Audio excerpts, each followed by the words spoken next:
Europe, we have been developing wind power for about 30 years now. ヨーロッパでは風力発電を、30年ほど前からやっております。And in doing that, we made a lot of mistakes. それをする過程で、たくさんの、失敗をしてきました。But we're learning from our mistakes, and the European Union has recently been financing a very large program called Good Practice Wind, which has the purpose of harmonizing social and economic objectives with development of wind power. しかし失敗から学びまして、最近ヨーロッパ連合 EU は、Good Practice Wind プログラムというものを、行っております。かなり、予算を費やしてこれを行っています。目的は風力発電の開発と環境及び社会を調和させる、ベストの方法を、探ることです。We have in Europe, until recently, we had more than half of the total wind power generation capacity in the world. 最近まで、風力発電量の点で世界の風力発電量の半分以上が、ヨーロッパで行われていました。Blue area is the European Union share of the world generating capacity. 青いところが、ヨーロッパ連合の国です。And in the future, up to 2020, we are planning another very big expansion of renewables. 2020年までに、もっと再生可能エネルギーの発電量を増やそうと、しています。So that countries vary from about 11% up to 71% of their power generation from renewables. その量は 11% から 71% と、幅があります。This has had some big gains for us. We are going to be 16% below our 1990 level of CO2 emissions. これは CO2、二酸化炭素の削減に役立っています。And we've done all of this without building any nuclear plants at all. 私たちはその、二酸化炭素の削減を原子力発電所なしに実現しています。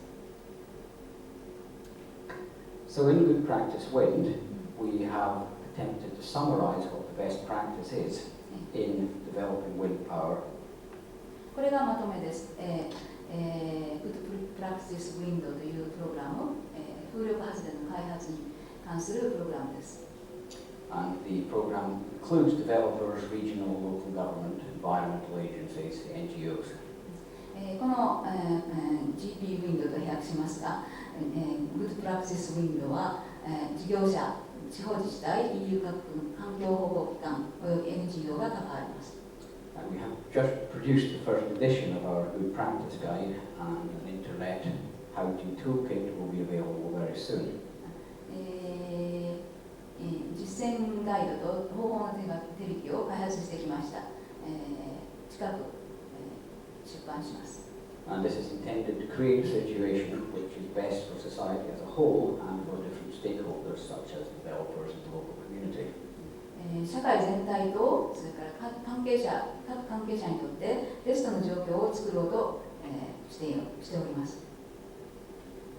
Now, Good Practice Wind in NINA, my employers are a main partner, and I am the project leader for NINA.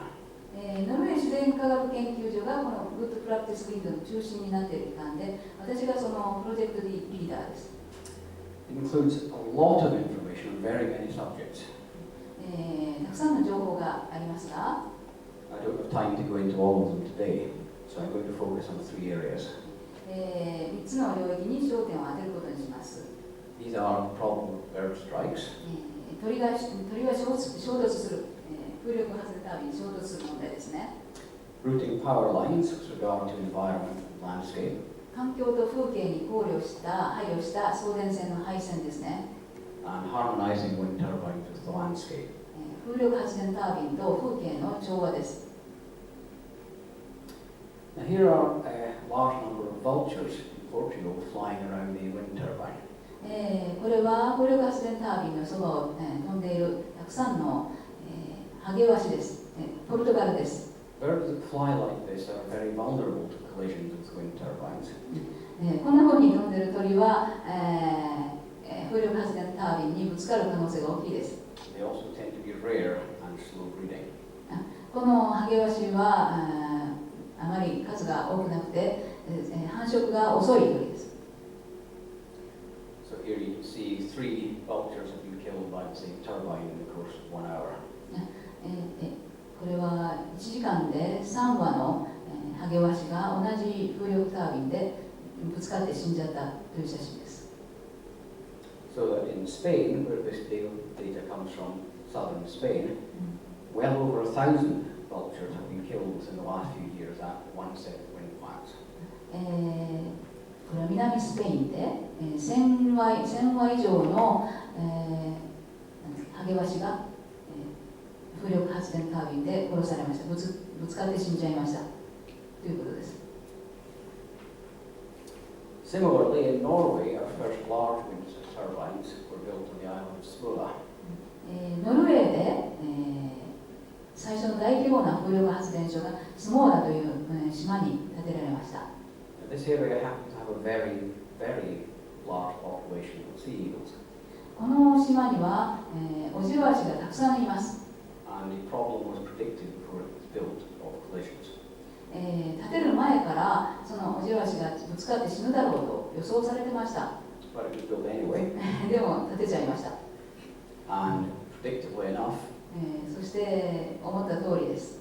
and at the moment this plant is killing between 10 to 15 white-tailed eagles a year. 毎年10羽から15羽ぐらいの、オジロアシが死んでます。And we've had to do a lot of research to try and find ways of preventing this from happening. これを防ぐためにいろいろ研究しなければ、調査しなければいけません。Now, I mention all of this because in Japan you have a lot of, and especially in Hokkaido, you have stellar sea eagle. 日本には特に、北海道にはオオワシがいます。And it's a national monument. You have around about 1/3 of the world's population here in winter. 天然記念物で、国の天然記念物であって、しかも冬には世界の個体数の3分の1ぐらいがここにいます。北海道にいます。These migrate in autumn in a very narrow course down over the Sawyer Strait from Sakhalin and then down the east coast. 非常に狭いルートを通って宗谷海峡を渡ってきて、北海道の東部の沿岸部に来ます。こんな感じです。このような渡りのルートです。This is roughly the migration direction, and then they spend the winter in eastern Hokkaido. これが大体の渡りの経路で、冬、北海道東部で過ごします。Birds of this kind, as I said, are known to be very vulnerable to collisions with wind turbines. こういう鳥は、風力発電タービンにぶつかりやすいので気をつけなければいけませんが。But one of the first wind turbine arrays in the whole of Japan is at the north end of the Sawyer Straits.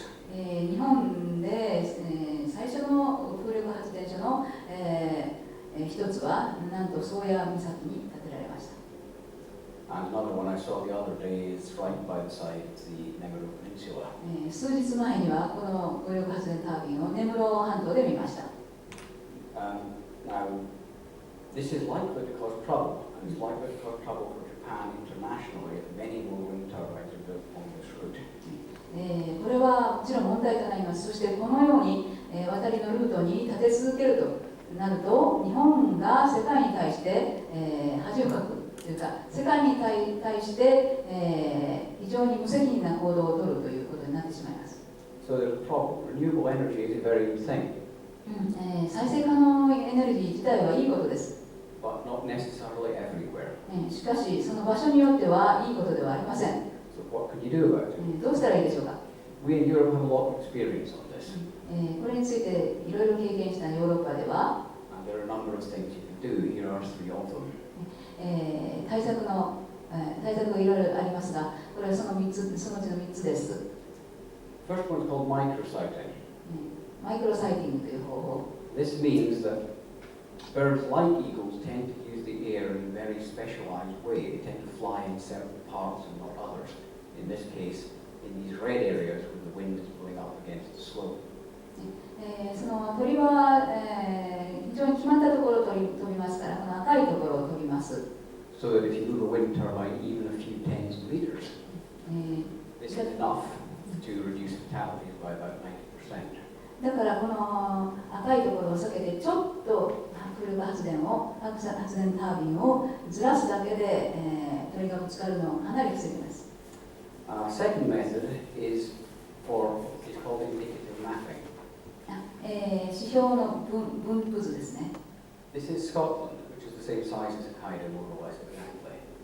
大体北海道と同じぐらいのサイズのスコットランドです。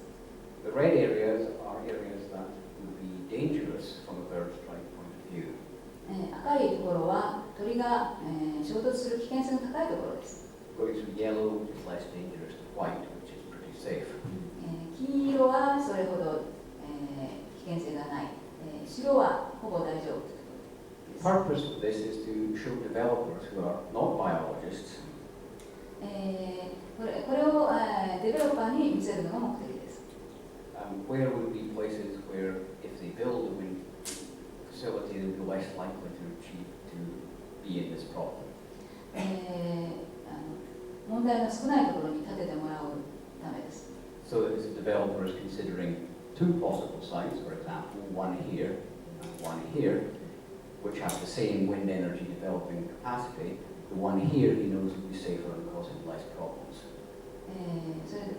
例えば同じぐらいの、風の吹くところを考えていて、赤いところと白いところがあったら、白いところに建てようというふうに、してもらうためです。And the third method is shown here for offshore wind power development in Denmark.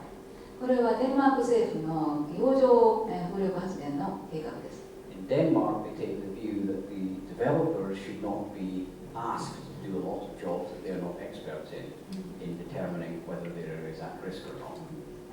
デベロッパーはその自分の仕事でもない、どこが危ないか、どこがいいかということを調べるのに時間を費やしたくないでしょう。Instead, the government got together biologists, people from the military, people from all the interest groups, shipping and so on. その代わり政府が、いろいろな人たち、何ですか、海軍とか、それから、運送業、その他すべて含めて、And has identified 23 sites where they can build without problems. そういういろんなものを含めて、ここがいいですよというところを指摘したんですから、その発電所用にも23箇所を、ここがいいですよと承認したところを示しています。So the developer gets the advantage that he knows if he builds here, he's not going to have any problems. だからデベロッパーはその指摘されたところに建てれば、問題がないということです。And the rest of society has the advantage of knowing that none of the major interests, environmental or otherwise, are going to be damaged by development at these sites. そして環境へのダメージがないということが分かっています。Another method you can do is being done in Portugal and Spain. これはもう一つの方法です。ポルトガルとスペインで行われています。Where people are employed to watch for approaching birds. これは、鳥が近づくのを、観察しています。Including using small radars. レーダーも使っています。And when birds approach, they switch off the turbine. 鳥が近づいたら、止めます。Now, when they tried this in Spain, they have managed to reduce by a very large number, 49% in the first year and another 41% the next year. スペインで鳥の死亡が、格段に減りました。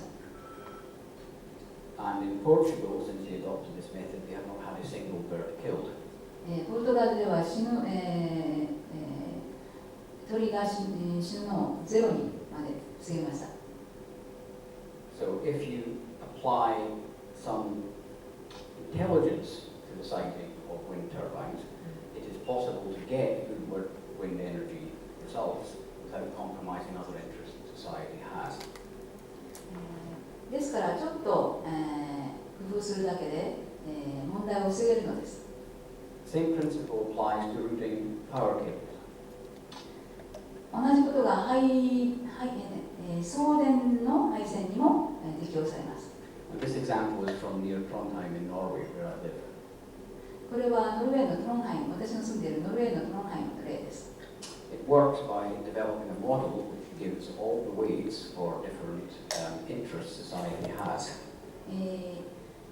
モデル、異なった見地から、コスト面の、モデルを作ります。So, for example, ecological factors, economic factors, technical factors. 生態系、経済面、テクノロジーなどです。それを So, for example, in this case, the green area is not a problem from an ecological point of view. これは例えば緑のところは、生態系として問題がないということ。This is where it would be cheapest economically to build. これは一番安上がり。This is where it would be optimal socially, not, for example, not building them across people's houses. これは住民に影響が出ないので社会的なことです。And if you put those three together, you end up with this path here. 3つを合わせてここが一番、適切ということになります。So, looking at the optimal path in the macro corridor, which means this is the area model generated as being the best line in red. Black is the one that was actually built. モデルとして示されたのは赤い線です。そして青い線が実際に建てられた、作られた配電の線です。And the third area is placing wind turbines harmoniously in the landscape. In Europe, this is the biggest single objection to building wind power developments.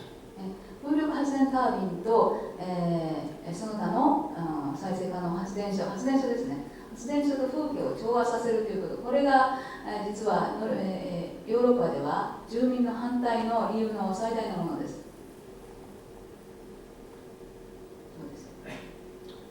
Wind turbines are very large, but if they're put in the right place, they, to my eye anyway, can combine quite harmoniously with the landscape, such as in this case.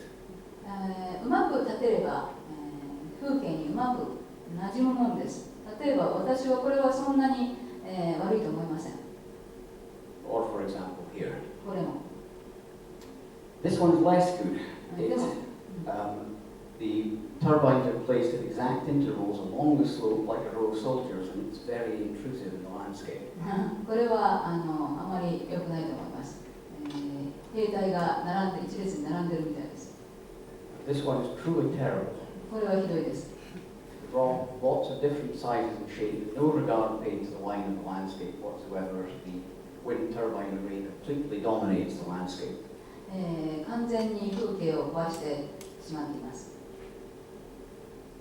Again, in Europe, we spent a lot of time doing this. I'm just going to go through it very quickly on guidelines for how to deploy wind turbines harmoniously in various different kinds of landscape. If you really want all of the details, there's a very big website here which will give you great detail. どのようにするか、どのように立てるかについてもいろいろ研究しました。詳しくはこのウェブサイトにあります。Which gives various examples of how to deal with the problem. いろんな例です。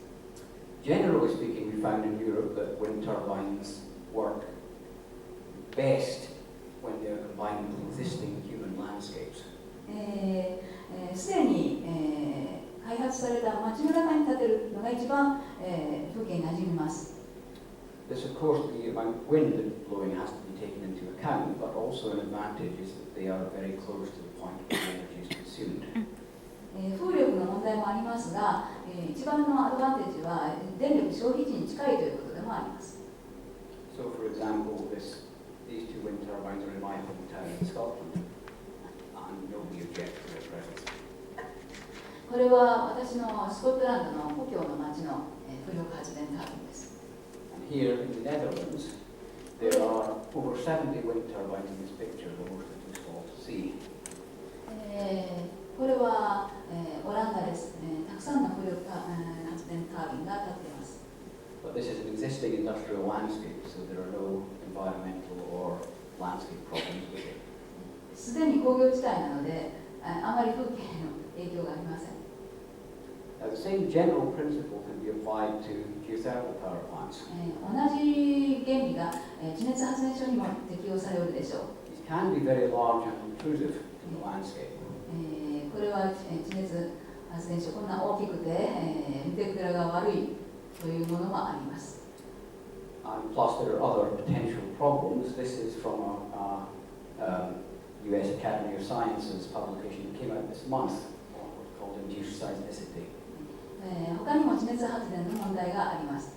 これは今月アメリカの国立科学アカデミーから出版された論文です。What it means is that geothermal power plants can alter the structure of the water flows below ground, and they can even cause small local earthquakes. 問題はですね、地熱発電が地下の水量を変化させることによって地震を誘発する可能性があるということです。And in Japan in particular, this may have implications for people who are working in the onsen industry. 日本では特に温泉の経営者にとってかなり深刻な問題ともなり得ます。So that means that a certain degree of care needs to be taken in the positioning of geothermal power plants to take account of these factors. だから地熱発電所を作る場所を、よく注意して考えなければいけないと思います。But again, a lot can be done if good principles are applied. しかし対策は、取ることができます。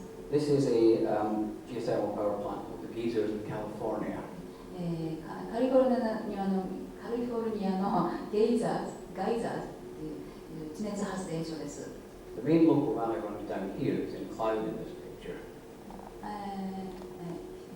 人の住んでいるエリアはその雲の下のあたりだそうです。Whereas the plant is therefore invisible for most of the people who live there. だからこの丘の後ろの地熱発電所は見えません。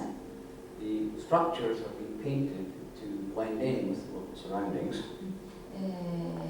その周りに調和する色に塗ってあります。So this is quite good, but a lot more could be done. もっと良くすることができます。For example, if it were possible for engineering reasons to move the plant 300 meters down the slope, it would be invisible from almost all angles. もうちょっと後ろに立てたらほとんど見えなくなったでしょう。It would be possible to bury many parts of the structure. 地中に埋めることもできます。And you could even cover it with camouflage netting. カモフラージュのネットをかけるということもできたと思い All ます。 of these would serve to hide it from the surrounding area. 周囲から隠すことができます。In Norway, we do this quite a lot. This is a very large hydropower station called Svartisen. ノルウェーではよくやります水力発電所です。This is all that you can see. A lorry would fill this. ほとんどその地下に、あります。 The rest of it is buried underground. 出てるのはこれだけです。この、左側の。And these are two examples of geothermal stations from New Zealand and from the United States. In these cases, they've been built low-rise, so the cooling facilities are not stuck up high. 2つの地熱発電所、これは低く建てられているので、隠れやすいです。That makes them easier to conceal in the landscape, as does painting them cover that is hard to see. 見えにくい色に塗られてもいます。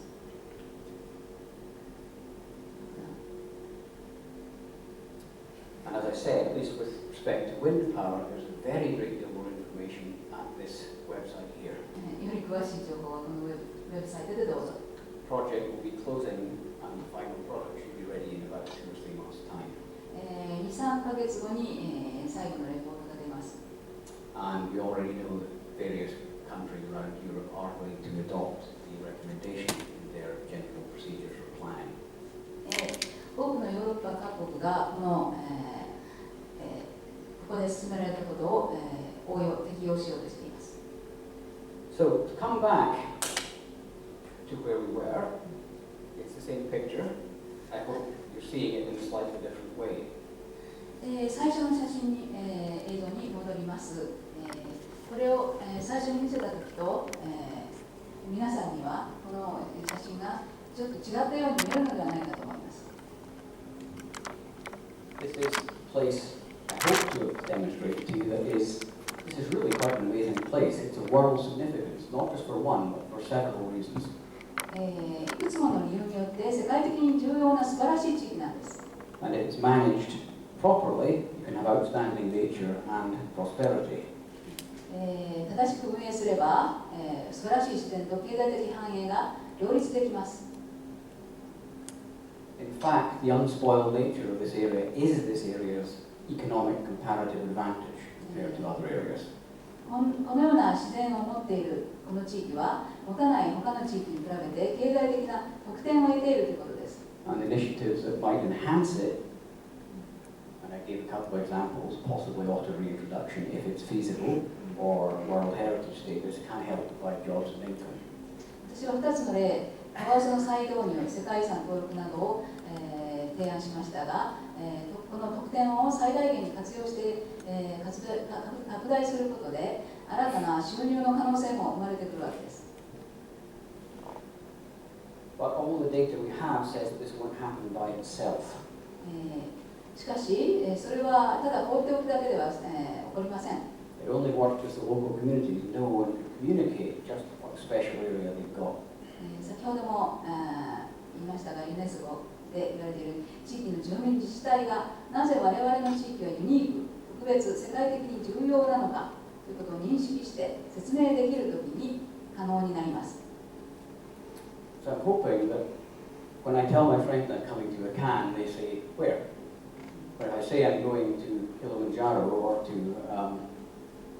the Grand Canyon, they say, gosh, you're lucky. And they should say that when they hear me say I'm coming to Akan and Ashura.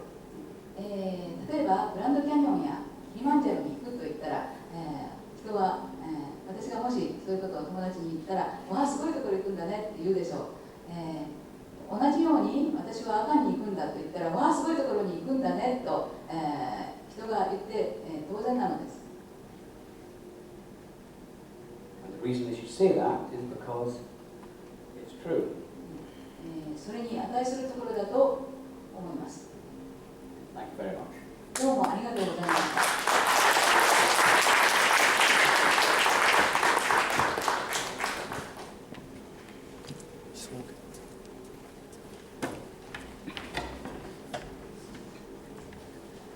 ダンカンハリー先生、大変ありがとうございました。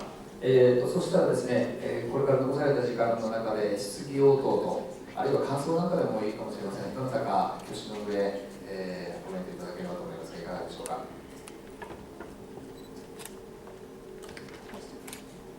はい。マイクしたら。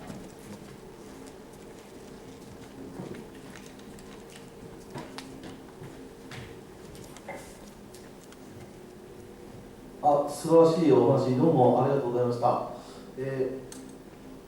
2点お伺いしたいことがございます。1点が世界遺産に関してなんですけども、ご存知の通り、北海道では知床がすでに世界遺産になっておりまして、でそうなるとやはりその地理的に非常に近い、知床があってですね、なおかつ阿寒を世界遺産となるとですね、地理的に近い場合、何か難しいというようなことがですね、あるのかどうかということなんですけども、これが1点。で、2点目としてですね。ちょっといいですか、その1点から訳して伝えていいですか。There are two questions. One point is about the World Heritage. There is already 知床 as a World Heritage. If you apply for the World Heritage here, Akan is very close to 知床. I wonder if he is wondering if this could be a potential program to be nominated. This is one question. で、2つ目がですね、東京の、半官半民の団体がですね、雌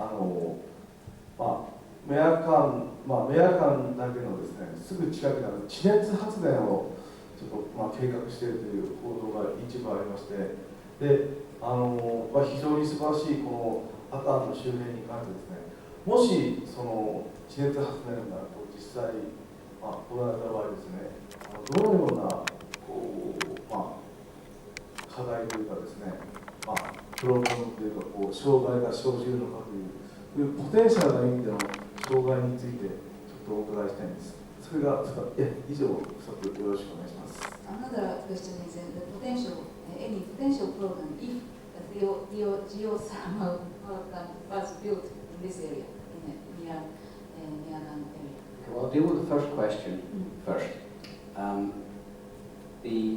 There are many places in the world where World Heritage Sites are much closer together physically than Akan and Chiritoku. 最初の質問ですけれども、世界中の世界遺産ではお互いに、知床とアカンよりももっと近いところが同時に世界遺産になっているところがいっぱいあります。The criterion that's applied is the importance of the place from in World Heritage terms, not whether it's near another place that's important.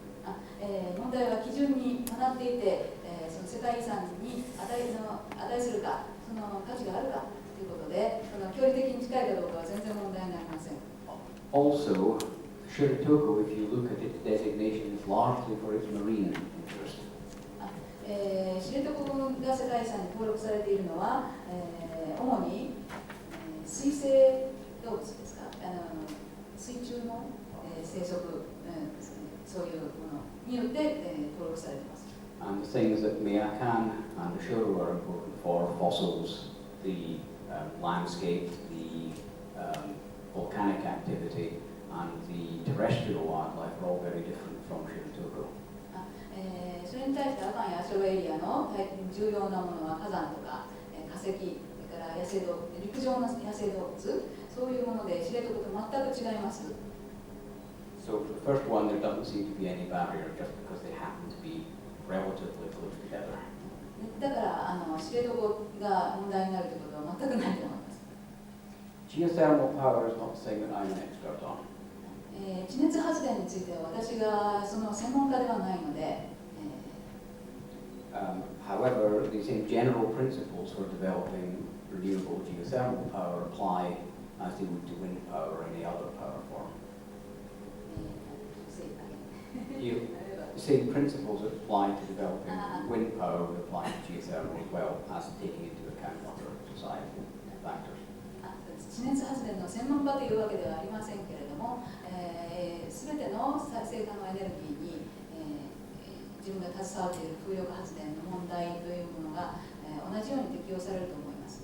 And certainly in Europe, what's called the precautionary principle would definitely apply.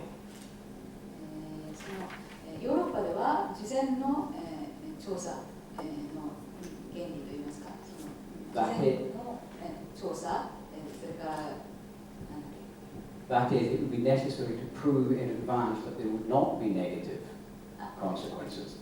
それはつまりですね、その着工を立てるとかそういうことをする前、ずっと前にここに立てて全然問題がないということを証明しなければならないという義務があるんです。Also, in cases like this where wind power, for example, has been developed, what normally happens in Europe is you get what are called consenting conditions. ヨーロッパではコンセンティングコンディションズといって、そのやっぱり証明ですね、絶対に契約みたいなのがその地域住民自治体とからデベロッパーとの間で、事前に、約束を交わすわけですね。For example, if there were consequential economic losses caused compared to the baseline by any plant that was built, then the builder would be liable for compensation.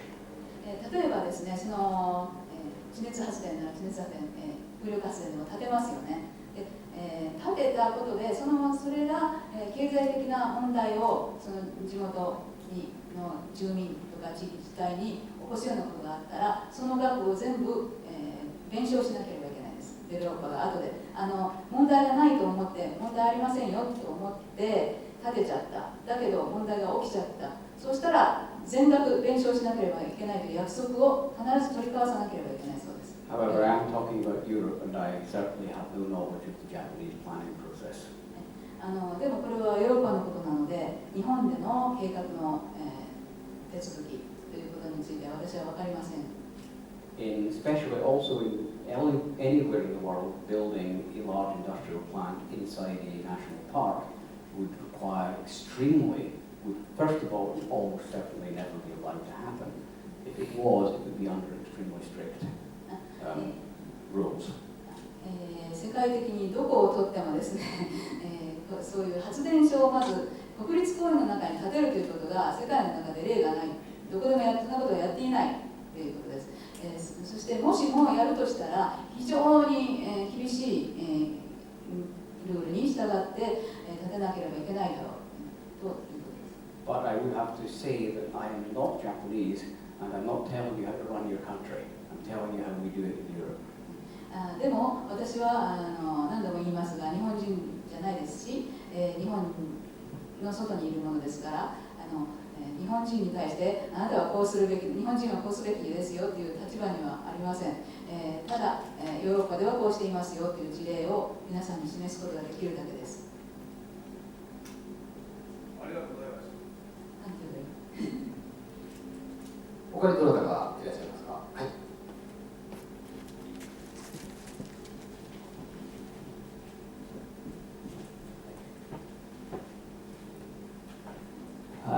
風力発電の弊害ってですね、確か騒音とか超音波とかなんかそのような問題点があったようにちょっと記憶してるんですが、それについてはいかがでしょう。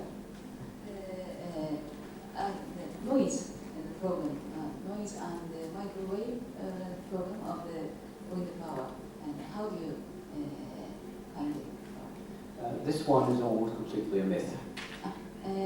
これはほとんど迷信のようなものです。It has been alleged that ultrasound from wind turbines might cause health problems. There is no data that this actually ever happens, and there have been a lot of studies in Europe. これ、超音波が発せられて、それが健康に害を及ぼすということが言われて、その調査をヨーロッパで、かなりしました。でもそれに対してはっきりとしたデータはなくて、別にその超音波とかなんか騒音とかが、健康に害を及ぼすようなレベルだということではありません。I have slept the night underneath a wind turbine. 風力発電タービンの下で寝たことがあります。And it's not a particularly disturbing noise, it seems to me. 別にうるさくなかったです。眠れました。And as we become used to wind turbines in urban areas, the concerns on this one have disappeared. もしですね、都市部の元からうるさいところに建てちゃったら、そういう問題は消滅すると思います。So some concerns of wind turbines are justifiable. This one, the data indicates is not justifiable. この問題はデータがそういう問題はないということです。はい、どうもありがとうございました。もう一つ続けて質問いいですか。はい。先ほどエゾシカの狩猟についての可能性があるという説明あったんですけども、これのところもうちょっと詳しく教えていただきたいんですが。Do you talk a little more about the Ezoshika deer hunting? Well, this gets quickly into cultural factors. これは文化的な要素ということになります。In Germany, for example, there are well over 1 million licensed hunters. 例えばドイツでは100万人以上の人たちがハンターの免許を持っています。ライセンスを持っています。The primary target for hunters in Germany is not meat, it's trophy heads. ドイツ人のハンターの目的は別に取って肉を食べようというんじゃなくて、トロフィーヘッズっていうんですか、さっきも言いましたけど、立派な角のある鹿を仕留めて、それを見せて自慢する、それが目的らしいです。And organizing hunting to produce a large number of trophy heads is one of the main aims of management in Germany.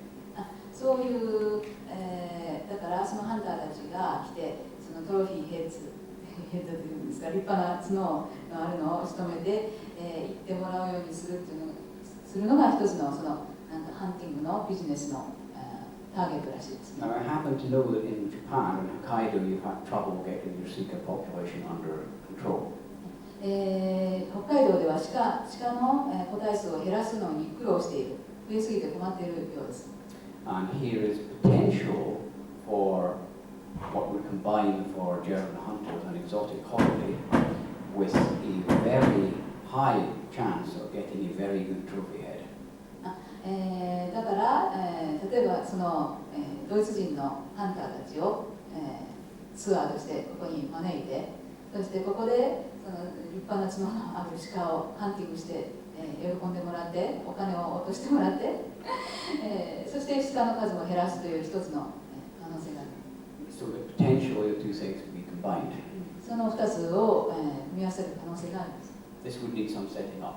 もちろんその、準備というのが必要ですけれど So I'm merely suggesting it as a possibility. だから単に可能性としてここでは提案させていただきます。はい、どうもありがとうございました。はい、それでは一応、もう一方いらっしゃいます。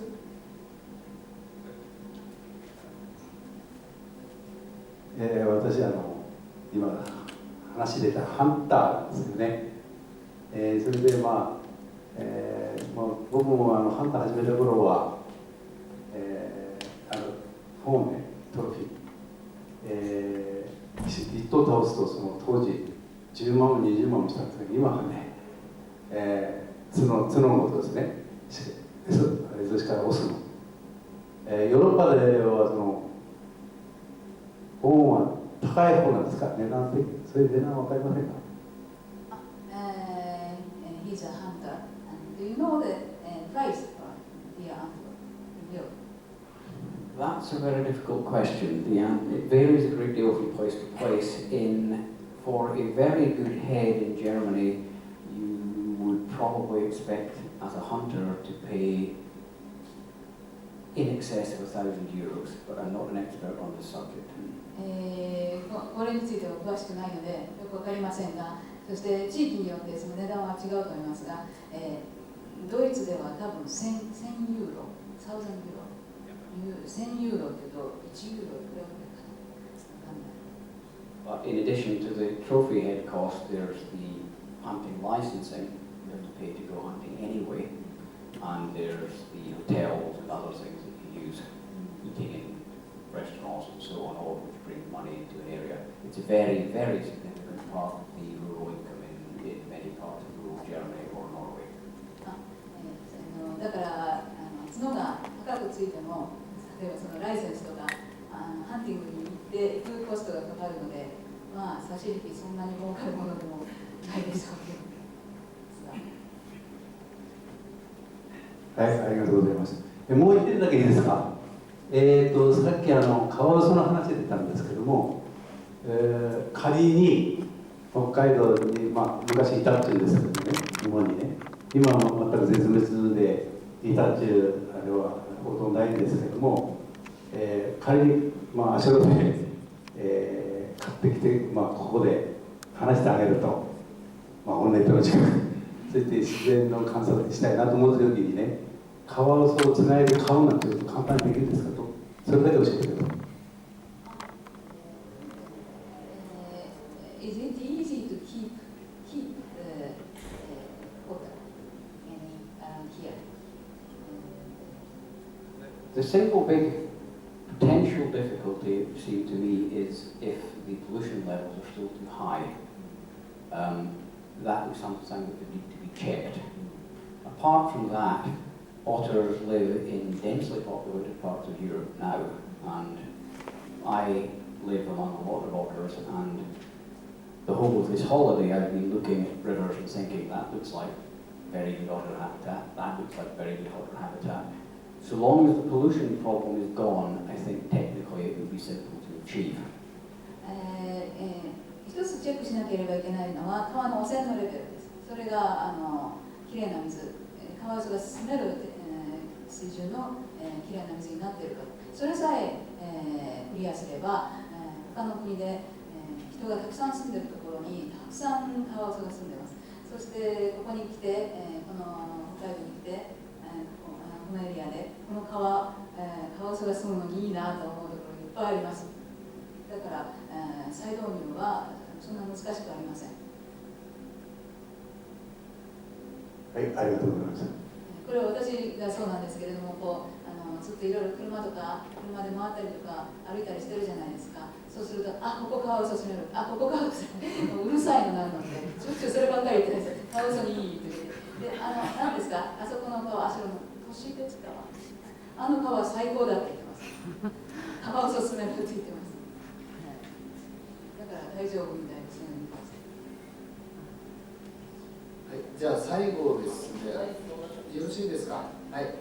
じゃあ、時間の方ちょっと過ぎてしまいましたけれども、この辺で質疑応答の方は閉じさせていただきたいと思います。そしたら最後にですね、もう一度、ダンカン・ハリー博士と、それから奥様、ご子息、ご家族で、あそこの方に来ていただきました。お礼と歓迎の思いを込めてですね、もう一度盛大な拍手をお送りいただければと思います。大川先生、どうもありがとうございました。